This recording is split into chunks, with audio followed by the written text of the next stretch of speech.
नमस्कार मु गुडू आपन आउ गोटे नुआ वीडियो रे स्वागत जनाऊँ। आज मो कंटेंट है आपन गोटे सिंपल जिनस आरंभ कर केरला केरला समस्ते जानते से गोटे डायलॉग है Kerala sir this is Kerala sir 100% literacy. तो ये 100% लिटरेसी मुझे कहीं कहूँ आपको टे डीपली वीडियो देखिए बुझीपारे। तो वीडियो एमती स्टार्ट करवा दीटा मूवी आसटा इंडस्ट्री रू इंडिया रो दीटा टॉप मोस्ट इंडस्ट्री गोटे तेलुगु बेल्ट गोटे आ गोटे Malayalam industry. No doubt Malayalam industry भी बढ़िया बढ़िया कंटेंट मूवी इवन तेलुगु रो भी बॉलीवुड तो जानते अवस्था कौन। तो जब कह बॉलीवुड जो बॉलीवुड तो छाड़ू तेलुगु इंडस्ट्री आसी मिराई गोटे मूवी आप देखिए एपट साइड रे केरला रू आने केरला माने मलयालम रू लोका गोटे मूवी तो मु कहबार कारण कौन आगे आपको मूवी देखु गोटे मूवी है प्रो हिंदू माने हिंदुत्ववादी मूवी गोटे कह गले हम भगवान मान रिप्रेजेंट करा भल वे देखा आउ गोटे sad aunty Hindu movie simply aunty Hindu movie जो केरला रो एबे आंटी हिंदू मूवी गोटे पर गोटे आसुची प्रीवियसली आपण देखिथिबे जति मूवी आसुची सब सस्पेंस थ्रिलर भल आसुची बट ग्लोबली आसुनी से मूवी केवल केरला छड़ा गुना बाहर आसिले भी आपण देखिले एवं राग लागिवो भाई हिंदू पंडितों को सेठ देखा होची से माने विलेन ब्राह्मण तो छड़न से माने पूरा तो काउंट करचंती विलेन ने तो जदि कैरेक्टर गोटे बिल्ड अप होला सेतरे विलेन से माने बट एमती नथिला स्टार्ट रू आपण स्टार्ट रू कहयो 1946 जेतबेले मूवी स्टार्ट होता केरला इंडस्ट्री गोटे इंडस्ट्री थिला जो बैक टू बैक आम संस्कृति आम परंपरा जो मूवी सब आसे ना लाइक आम भगवान राम मूवी भगवान श्रीकृष्ण मूवी कन्स्टांटली चलता इवेन से माने बड़ बड़ सन्थ से जन्म होती आप इमेजिन करेंगे जन्म होती बट से फ्रीडम पर ना से इलेक्शन जो है इलेक्शन पर ना पॉलिटिकली से लेफ्ट विंग वाला आसीगले माने वामपंथी दल आसीगले कम्युनिस्ट माने आसीगले से जोटी की आम जानते तेलुगु इंडस्ट्री स्टार्ट रू मत भी स्टार्ट रू तेलुगु इंडस्ट्री खास नाला जब मु देखा स्टार्ट कर पर्सनल पॉइंट ऑफ व्यू से एक्शन मान मसाला ड्रामा मूवी टी अधिक आसे जोटी माने टी एक्स्ट्रा लगे सब जिनस तो ये धीरे धीरे माने ये जो पोटेंशियल ना बहुत भल इनकम करुला केरला साइड मलयालम मूवी बहुत भल इनकम करुला आ भल कल्चर आम कल्चर ये को लेकिन भल भल मूवी आसला माने बढ़िया बढ़िया मूवी एपिक मूवी सब आम रामायण को लेकिन महाभारत को लेकिन सब आसी मूवी बट सेम टाइम रे बॉलीवुड रो जो धीरे धीरे धीरे धीरे जो लेफ्ट विंग वाला जो पूरा राजनीति पूरा भलसे आसीगला से कौन है ना फास्ट धीरे धीरे आम जो कल्चर रो मूवी थिला धीरे धीरे डाउनग्रेड करागला इवन 1980 रु जो बॉलीवुड रे हमर जो दाऊदीकरण हो गला बॉलीवुड रे माने बुझी पड़थे हम कौन दाऊद इब्राहिम जो पूरा कब्जा करने गला से तो छाड़ू बॉलीवुड मूवी आप देखिए से टाइम मूवी ये लेट मूवी हिंदू को हिंदू धर्म लोक गोटे पंडित मान सी ही क्रिमिनाल से ही से माने से गोटे क्या शोषण कर सब कर से ही भिलियन थिला स्टार्ट रू हमको एमती पोर्ट्रे कराई माने मजाक तो छाड़ू बॉलीवुड तो अलग लेवल आम उड़ाऊला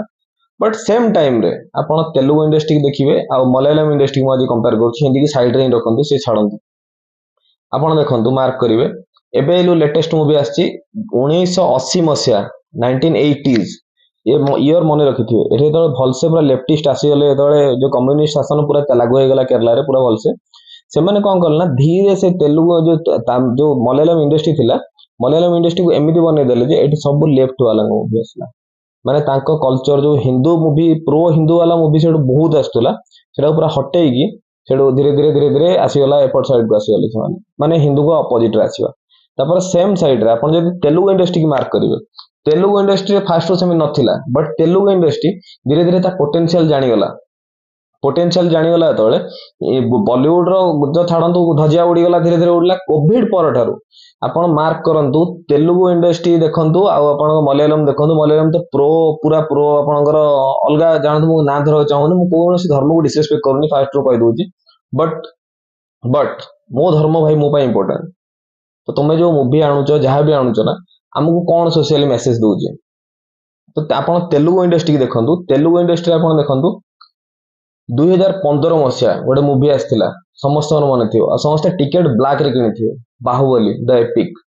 एस राजामौली भाया डायरेक्टर बड़ बड़ डायरेक्टर बड़ बड़ एडिटर से माने पूरा प्रो हिंदू मूवी आने बाहुबली से सीन मार्क आप मन अच्छी जो प्रभास आम हिंदू कल्चर को महादेव को उठेकी नहीं जाऊला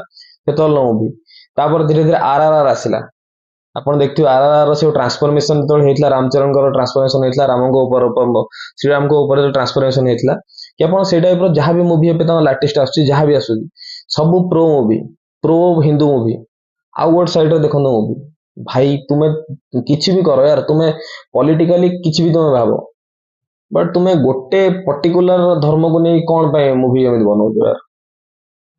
ଯଦି ତୁମେ ମୁଭି ବନେଇବାର ଅଛି ବୋଥ ସାଇଡରେ ବନାଅ ବୋଥ ସାଇଡରେ ଦେଖାଅ ସମସ୍ତଙ୍କର ଦେଖାଅ ମାଇନରିଟି ଠିକ ଅଛି ମାଇନରିଟି ଗୋଟେ ସାଇଡରେ ମାଇନରିଟି ତୁମେ ଦେଖାଉଛ ବହୁତ ହାଇ ସେମାନଙ୍କ କଲଚର ରିଚ୍ ମାନେ ସେମାନେ କିଛି କରନ୍ତିନି ସେମାନେ ହିରୋ ବଟ୍ ଗୋଟେ ସାଇଡରେ ଆମମାନଙ୍କୁ ଭିଲିଆନ ଦେଖାଉଛ ଏଇଟା କୌଣସି ତୁକ ବନୁନି ନା। ତ ଏବେ ଯୋଉ ମୁଭି ଆସୁଛି ଆପଣ ଦେଖନ୍ତୁ ମୁଁ କହିବାର କାରଣ ଏ ଯେ ସାଉଥ ବେଲ୍ଟରେ ଆପଣ ଯଦି ତେଲୁଗୁକୁ ଯିବେ ତେଲୁଗୁ ଦେଖନ୍ତୁ ତା ମୁଭି ପ୍ରମୋସନ ଦେଖନ୍ତୁ RRR ଦେଖନ୍ତୁ ଆପଣଙ୍କର ଅସ୍କର ପାଇଗଲା ନାଟୋ ନାଟୋ ଗୀତରେ ଅସ୍କର ବେଲ୍ଟ ଟଚ୍ କଲା। ଆପଣ ବାହୁବଲି 1 ମୁଁ କହିଥିଲି 15 ମସିହାରେ ଆସିଥିଲା ତୁଫାନ ଆଣିଥିଲା ତାପରେ ବାହୁବଲି 2 ଆଣିଲା ତ ଏପିକ୍ ହିଁ ଆଣିଗଲା ପୁରା ଏପିକ୍ ଆଣିଲା ସେ ଫାଷ୍ଟ ମୁଭି ଇଣ୍ଡିଆର ମୁଭି ବନିଥିଲା ଯେ 1000 କୋଟି କ୍ରସ୍ କରିଥିଲା ବେଞ୍ଚମାର୍କ ସେଟ୍ କରିକି ସେ ନେକ୍ସଟ ଲେବୁଲରେ 1800 ପର୍ଯ୍ୟନ୍ତ ପଳେଇଥିଲା ତାପରେ RRR ଆସିଲା ସିଏ ବି 1000 ପ୍ଲସ୍ କମେଇଲା KGF ବି ଆପଣ କମ୍ପେୟାର କରନ୍ତୁ କିଛି କୌଣସି ଧର୍ମର ବି ମତଲବ ନଥିଲା ବଟ୍ ଭଲ କମେଇଥିଲା ପ୍ରମୋସନ ବି ଦେଖନ୍ତୁ। ତ ମୋ କହିବା କଥା ଆପଣ ଯଦି ଗ୍ଲୋବାଲି ମୁଭି ଯାଉଛନ୍ତି ଆପଣ ତେଲୁଗୁ ମୁଭି ଦେଖାହବ ଆପଣ ଗ୍ଲୋବାଲ ହିନ୍ଦୀ ବେଲ୍ଟରେ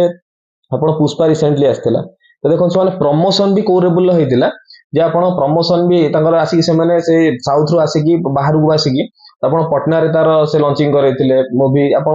RRR ଦେଖନ୍ତୁ ସେ ତ ରଷିଆ ପଳେଇଥିଲେ ପୁଷ୍ପା ବି ସେମ୍ ଆପଣ USA କାନାଡା ଏସବୁ ବି ପଳେଇଥିଲେ ପ୍ରମୋସନ ପାଇଁ 2024 ଗୋଟେ ଫାଇନାନ୍ସିଆଲ ଇୟର 8000 କୋଟି ଟଙ୍କାର ପ୍ରଫିଟ କମେଇଥିଲା Telugu industry just because Telugu industry ଆଗରୁ ତେଲୁଗୁ ହିଟ୍ ହଉଥିଲା ଫାଷ୍ଟ ଡେ ହିଟ୍ ହବ ସେକେଣ୍ଡ ହିଟ୍ ହବ ତାପରେ ତେଲୁଗୁରୁ ପଳେଇବ ମୁଭି କାରଣ ଗୋଟେ ବେଲ୍ଟ ରିଜନାଲ ବେଲ୍ଟରେ ବହୁତ କମ କମାଏ। ଆଉ ଗୋଟେ ସାଇଡ୍ ଦେଖନ୍ତୁ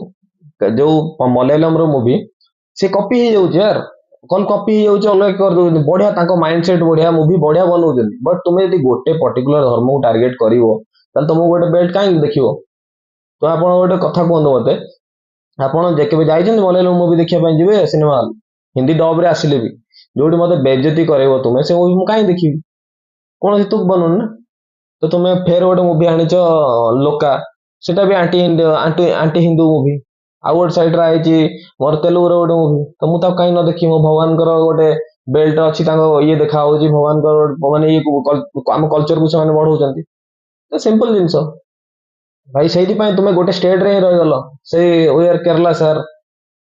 this is Kerala sir 100% literacy ରଖ ତମ ପାଖରେ ମୁଭିରେ ଦେଖଉଛ ବିଫ୍ ଖାଇବା ଗୋଟେ ମାନେ ଗୋଟେ ୱାଓ ସେ ହିରୋଇନ କହୁଛି ୱାଓ ବିଫ୍ ଖାଇବାଟା ଇଏ ଅଛି ମନ୍ଦିରରେ ଗୋଟେ ପୂଜାରୀ ଦେଖଉଛି ତମେ ତାକୁ ମାରିବା ଏକ ଦେଖଉଛ ସେ ଭିଲିଆନ ତମେ କାହିଁ ଦେଖିବୁ ଭାଇ ଆମ ପାଖରେ ତେଲୁଗୁ ଇଣ୍ଡଷ୍ଟ୍ରି ଅଛି ବେଷ୍ଟ ମୁଭି ଦଉଛି ଆମେ ଦେଖିବୁ ତାକୁ ଗୋଟେ ପରେ ଗୋଟେ ଏପିକ୍ ମୁଭି ଆସୁଛି ସେଠୁ ଭାଇ ଡାଇରେକ୍ଟର ତୁମ ପାଖରେ ଅଛନ୍ତି ପଇସା ତୁମର ଲାଗୁଛି ଭାଇ ଆମ ଏଗେନଷ୍ଟରେ କାହିଁକି ଯାଉଛ ଏଗେନଷ୍ଟରେ ତୁମେ ଏକ୍ସପେକ୍ଟ କରୁଛ ଯେ ଆମେ ସବୁ ମୂର୍ଖ ଅନପଢ ଗବାର ତୁମେ ଏକୁଟିଆ ପଣ୍ଡିତ ହେଇକି ରୁହ ସିମ୍ପଲ ଜିନିଷ। ତ ଆପଣଙ୍କ ମତାମତ ବି କଣ ଜଣେଇବେ ମୁଭିରେ ମୁଁ ଭିଡିଓଟା ବନେଇବା କାରଣ ହେଲା ଯେ ଗୋଟେ ଧୀରେ ଧୀରେ ଗୋଟେ ଫ୍ରଷ୍ଟ୍ରେସନ ଫିଲ୍ ହେଲାଣି ୟାର ସବୁବେଳେ ଗୋଟିଏ ହିଁ ଧର୍ମକୁ ତୁମେ ଟାର୍ଗେଟ କରୁଛ ଗୋଟିଏ ହିଁ ଧର୍ମକୁ ତୁମେ ଆମେ ବି ସହିବାର ବି ଗୋଟେ ଲିମିଟ ଅଛି ତୁମେ ମାନେ କଲଚରାଲି ଦେଖଉଛ ଯେ ଯିଏ ମାନେ ହିନ୍ଦୁ ଆମେ ମନ୍ଦିର ଗଲେ ନା ଇଏ ଅନ୍ଧଭକ୍ତ କୁହାଯାଉଛି ମନ୍ଦିର ଗଲେ ଟୀକା ଲଗେଇଲେ ଜୟ ଶ୍ରୀରାମ କହିଲେ ଆମେ ଅନ୍ଧଭକ୍ତ ହେଇଯାଉଛୁ ଆଉ ଗୋଟେ ସାଇଡରେ ତୁମେ ସେକୁଲାର ହେଇଯାଉଛ ଆମ ଏଗେନଷ୍ଟରେ ତୁମେ କହିକି ତୁମେ ସେକୁଲାର ହେଇଯାଉଛ ଏଇଟା କୋଉଠିକାର ୟାର। ମୁଭି ଏବେ ନା ଆମକୁ ବହୁତ ବଡ ଆମେ ଜାଣିପାରୁନଥିଲେ ଆକ୍ଚୁଆଲି ଏଜ ସହିତ ମୁଁ ବି ଜାଣିପାରୁନଥିଲି ଏମିତି କଣ ପାଇଁ ହଉଛି ବଟ୍ ଥ୍ୟାଙ୍କ୍ସ ଟୁ ବହୁତ ଲୋକ ଅଛନ୍ତି ଯେ ଆମମାନଙ୍କର ଆଖି ଖୋଲିଛନ୍ତି ଆକ୍ଚୁଆଲି ଇଏ ବା ମୁଭି କେବଳ ନୁହେଁ ଆପଣ 1980 ଠାରୁ ଦେଖେଇକି ଆଜି ପର୍ଯ୍ୟନ୍ତ ଦେଖନ୍ତୁ 2025 ପର୍ଯ୍ୟନ୍ତ 1980 ମସିହା 2025 ମସିହା ପର୍ଯ୍ୟନ୍ତ ଆପଣ ଗୋଟେ ବେଲ୍ଟକୁ ଦେଖନ୍ତୁ ଯୋଉଠି 100% ଲିଟରେସି କୁହାହଉଛି ସେଠିକାର ରେଜଲ୍ଟ ଦେଖନ୍ତୁ ଆଉ ଗୋଟେ ସାଇଡରେ ଦେଖନ୍ତୁ ଆମମାନଙ୍କୁ ତ ଛାଡ ସେମାନେ ଗଣନ୍ତି ହିଁ ନାହିଁ ତ ଆମମାନଙ୍କ ମୁଭି ଦେଖ ଭାଇ କଲଚରାଲି ଆମେ ଡେଭଲପଡ ତ ଆମେ ପଇସା ଅଧିକ କମଉଛୁ ମୁଭି ଅଧିକ ଆମର ଭଲ ଚାଲୁଛି ଆଉ ଗୋଟେ ସାଇଡରେ ଦେଖନ୍ତୁ ତଳକୁ ଖସିବ ତୁମେ ନିଜେ ତଳକୁ ଖସିବ ଏଥିରେ କିଛି ଭାବିବାର ନାହିଁ। ତ ଆପଣଙ୍କ ପଏଣ୍ଟ ଅଫ ଭ୍ୟୁ କଣ ରଖିବେ ଜୟ ଜଗନ୍ନାଥ।